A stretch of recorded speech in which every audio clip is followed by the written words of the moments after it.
மகாராஷ்டிராவில் சவுந்தாலா அப்படின்னு சொல்லிட்டு ஒரு கிராமம் இருக்குது. அந்த கிராமம் என்ன பண்ணிருச்சு அப்படின்னு சொல்லி பார்த்தீங்கன்னா, மகாராஷ்டிராவில் முதல் கிராமம் அந்த கிராமம் தான். என்ன பண்ணிட்டாங்க அப்படின்னா, அந்த கிராமத்தில் பிப்ரவரி 5ஆம் தேதி அந்த கிராமத்தில் வந்து என்னென்னா ஒரு கிராம சபா கூட்டம் நடந்திருக்கு. அந்த கூட்டத்தில் என்ன சொல்லிட்டாங்கன்னா, எங்களுடைய கிராமம் சாதிகள்லேருந்து விலக்கு கொடுக்குது, அல்ல எங்களுடைய கிராமத்தில் இனி யாரும் சாதி பார்க்க மாட்டாங்க, எங்களுடைய கிராமம் சாதிக்கு எதிராக இருக்குது அப்படின்னு சொல்லிட்டு இது பண்ணிட்டாங்க. சரிங்களா?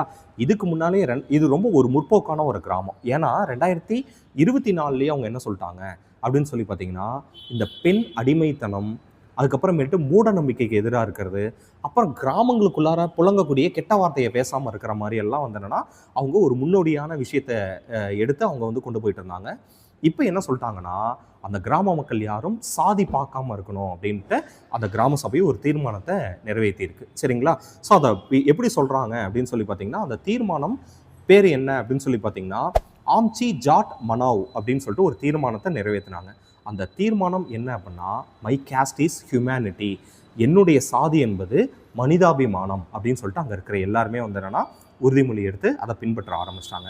இதிலிருந்து நிறையா இதை ஏன் நம்ம பார்க்குறோம் அப்படின்னு சொல்லி பார்த்தீங்கன்னா, நிறைய என்ஜிஓஸு, தன்னார்வ தொண்டு நிறுவனத்தை சார்ந்தவங்க, சமூக ஆராய்ச்சியாளர்கள்லாம் என்ன சொல்கிறாங்கன்னா, இதை கொண்டாடும் விதமாக இந்த பிப்ரவரி 5ஆம் தேதியை வந்து என்னென்னா இன்டர்நேஷ்னல் கேஸ்ட் ஃப்ரீ டே, சர்வதேசிய சாதி ஒழிப்பு தினமாக கொண்டாடணும் அப்படின்னு ஒரு கோரிக்கை வச்சுருக்காங்க. பட் அது எந்த அளவுக்கு இனி ஃப்யூச்சரில் வருது அப்படின்னு சொல்லிட்டு பார்க்கலாம். சரிங்களா?